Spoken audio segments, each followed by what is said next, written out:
وزیر بلدیات ذیشان رفیق کے مطابق صوبہ بھر میں 57,000 ٹن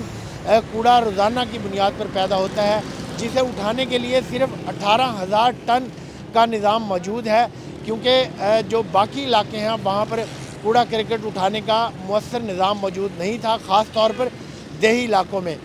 حکومت پنجاب نے ستھرا پنجاب اسکیم باقاعدہ لانچ کر دی ہے، جس کے تحت صوبہ بھر میں کام کرنے والی ویسٹ مینجمنٹ کمپنیاں جو ہے وہ آؤٹ سورس کر دی گئی ہیں، جس کی وجہ یہ بتائی جا رہی ہے کہ صوبہ بھر میں 8 کمپنیاں کام کر رہی تھیں جو صرف شہری علاقوں میں صفائی کا کام کرتی تھیں، لیکن اب جو ہے وہ اس نظام کے تحت دیہی اور شہری علاقوں میں یکساں صفائی کا نظام رائج کیا جا رہا ہے، اور اس اسکیم کے تحت بتایا یہ جا رہا ہے کہ مکمل طور پر ایک نظام رائج کیا جائے گا، جس کے تحت روزانہ کی بنیاد پر رپورٹ بھی لی جائے گی۔ حکومت پنجاب کے لیے صفائی کا جو نظام تھا یہ ایک چیلنج بنا ہوا تھا۔ گزشتہ کئی سالوں سے پہلے شہباز شریف دور حکومت میں ترک کمپنیوں کے ذریعے یہ کام کرایا جاتا رہا، لیکن جب تحریک انصاف کی حکومت آئی 2018 میں تو بزدار حکومت نے ان کمپنیوں سے یہ معاہدے ختم کر دیے تھے اضافی اخراجات قرار دے کر۔ اس کے بعد تحریک انصاف کی حکومت کو لاہور سمیت پنجاب کے تمام بڑے شہروں میں صفائی نہ ہونے کا چیلنج جو ہے وہ درپیش رہا۔ اس کے بعد جب مسلم لیگ نون کی حکومت آئی اور 2024 میں مریم نواز نے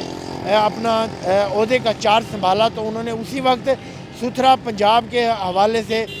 پالیسی مرتب کرنے کا حکم دیا تھا، جس پر عمل درآمد کرتے ہوئے اب جو ہے وہ باقاعدہ اس پالیسی کو لانچ کر دیا گیا ہے، اور اس کے علاوہ مریم نواز کا یہ بھی اعلان تھا کہ جو دیہات ہیں اور جو شہر ہیں وہاں یکساں صفائی کا نظام رائج کیا جائے گا اور اس پر کوئی بھی کوتاہی برداشت نہیں کی جائے گی۔ تاہم صفائی ستھرائی کی اگر ہم بات کریں تو لاہور سمیت پنجاب کے جو دیہی اور شہری علاقے ہیں وہاں کافی حد تک صفائی کا نظام بہتر ہوا ہے، لیکن پوری طرح جو ہے وہ کام اس نے شروع نہیں کیا، کیونکہ بیشتر علاقوں میں جو ہے وہ ڈمپنگ سٹیشن ہونے کے باوجود کئی جگہوں پر صفائی کا جو نظام ہے وہ ابھی تک بہتر نہیں ہو سکا۔ تاہم جو نئی اسکیم لانچ کی گئی ہے اس کے بعد توقع کی جا رہی ہے کہ شاید یہ صفائی کا جو نظام ہے یہ بہتر ہو سکے۔